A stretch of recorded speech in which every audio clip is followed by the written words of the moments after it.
بسم اللہ الرحمن الرحیم۔ حضرت ابو ہریرہ رضی اللہ تعالی عنہ بیان کرتے ہیں، رسول اللہ صلی اللہ علیہ وسلم نے فرمایا، 2 مرتبہ سور پھونکے جانے کا درمیانی وقفہ 40 ہوگا۔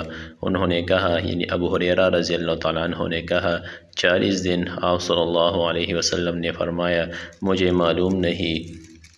حضرت ابو ہریرہ رضی اللہ تعالیٰ عنہ نے پوچھا، 40 ماہ؟ آپ صلی اللہ علیہ وسلم نے فرمایا، میں نہیں جانتا۔ انہوں نے پھر کہا، 40 سال؟ آپ صلی اللہ علیہ وسلم نے کہا، میں نہیں جانتا۔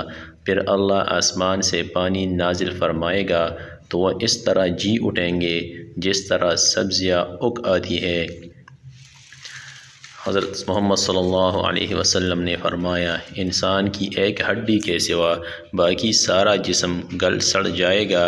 وہ ریڑھ کی ہڈی کا آخری سرہ ہے، اور روز قیامت تمام مخلوق اسی سے دوبارہ بنائی جائے گی۔ اور صحیح مسلم کی روایت میں ہے، آپ صلی اللہ علیہ وآلہ وسلم نے فرمایا، انسان کو مٹی کھا جائے گی، البتہ ریڑھ کی ہڈی کا آخری سرہ باقی رہ جائے گا۔